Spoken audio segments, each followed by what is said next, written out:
আসসালামু আলাইকুম রহমতুল্লাহ। 10 মিনিট মাদ্রাসায় আপনাকে স্বাগতম।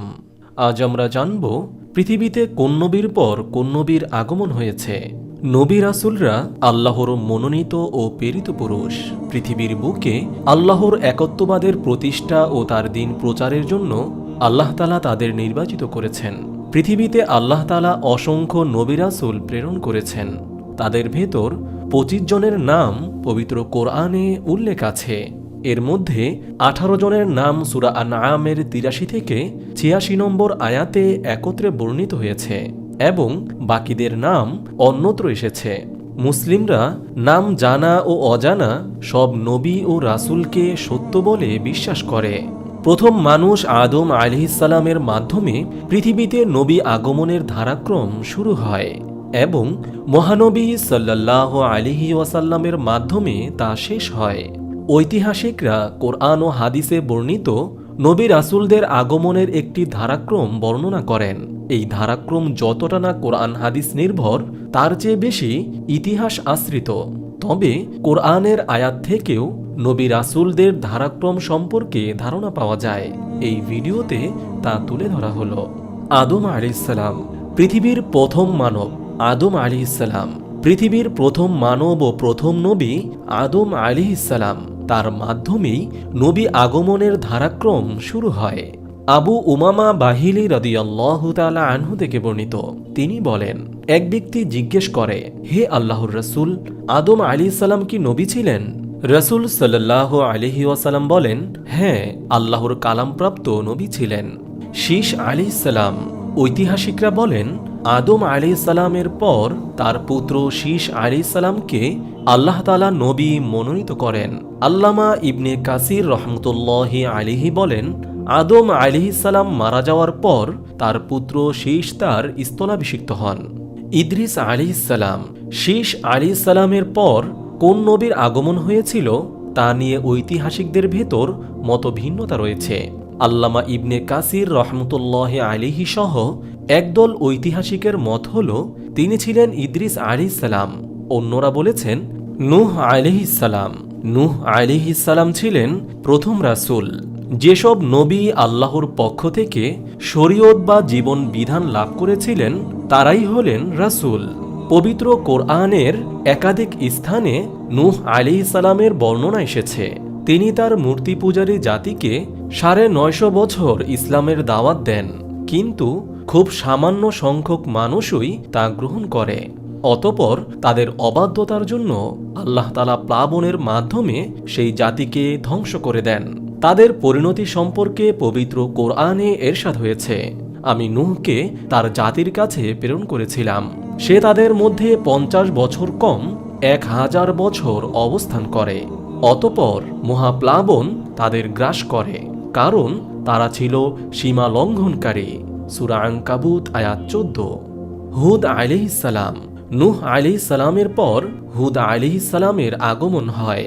পবিত্র কোরআনের বর্ণনা থেকেও বোঝা যায়, নূহ আলাইহিসসালামের পর হুদ আলাইহিসসালামের জাতির মাধ্যমে পৃথিবীতে নতুন সভ্যতার বিকাশ হয়।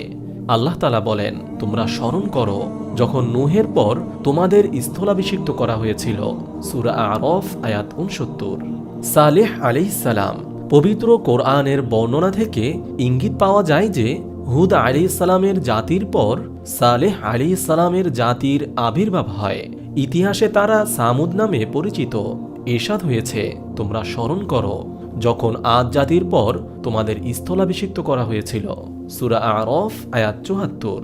ইব্রাহিম আলাইহিসসালাম মুসলিম জাতির পিতা ইব্রাহিম আলাইহিসসালামের আগমন সম্পর্কে পবিত্র কোরআনে এরশাদ হয়েছে, তাদের পূর্ববর্তী নূহ, আদ, সামুদ সম্প্রদায়, ইব্রাহিমের সম্প্রদায় এবং মাদিয়ান ও বিধ্বস্ত নগরের অধিবাসীদের সংবাদ কি তাদের কাছে আসেনি?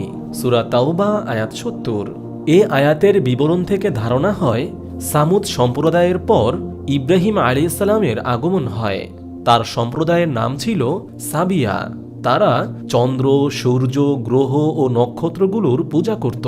তিনি তাদের একত্ববাদের পথে আহ্বান জানান, কিন্তু তারা তা প্রত্যাখ্যান করে এবং ইব্রাহিম আলাইহিসসালামকে আগুনে পুড়িয়ে মারার ঘৃণ্য ষড়যন্ত্র করে। কিন্তু আল্লাহ তাআলা তাদের ষড়যন্ত্র নস্যাৎ করে দেন। লূত আলাইহিস সালাম, ইব্রাহিম আলাইহিস সালামের যুগেই লূত আলাইহিস সালাম প্রেরিত হন। কোরআনের বিবরণ থেকেও বিষয়টি স্পষ্ট হয়। ইরশাদ হয়েছে, লূত তার প্রতি বিশ্বাস স্থাপন করল। ইব্রাহিম বলল, আমি আমার প্রতিপালকের উদ্দেশ্যে দেশ ত্যাগ করছি। তিনি পরাক্রমশালী, প্রজ্ঞাময়। সূরা আনকাবুত আয়াত ২৬। শুআয়ব আলাইহিস সালাম, লূত আলাইহিস সালামের অল্প কিছুদিন পরই শুআয়ব আলাইহিস সালাম তার দাওয়াতি কার্যক্রম শুরু করেন। কোনো ঐতিহাসিকের দাবি তিনি ক্যালোডীয় অঞ্চলে আগমন করেন। পবিত্র কোরআনে তার আগমনকাল সম্পর্কে বলা হয়েছে, লূতের জাতি তোমাদের খুব বেশি আগের নয়। সূরা হুদ আয়াত ৮৯।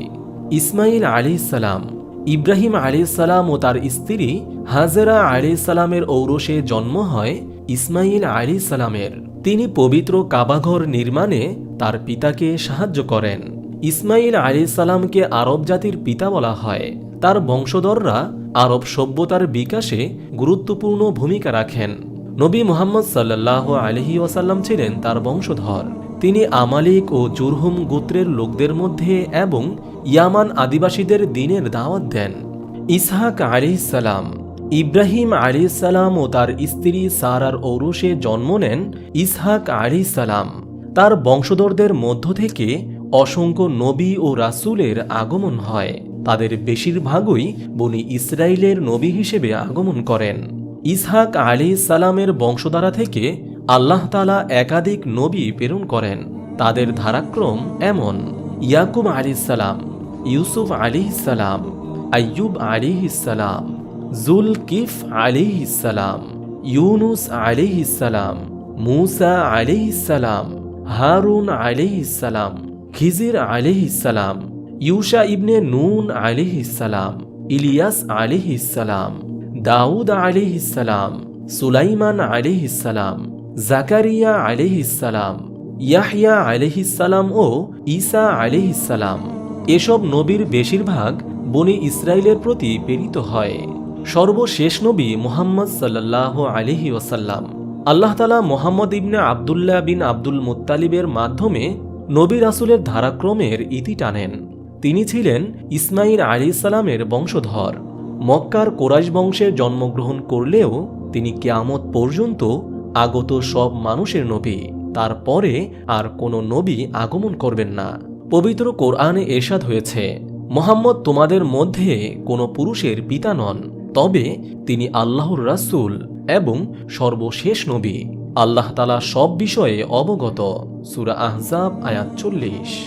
আপনি যদি এরকম ভিডিও আরও পেতে চান তাহলে এই চ্যানেলটি সাবস্ক্রাইব করে পাশে রাখা বেল আইকনটি অন করে দিন।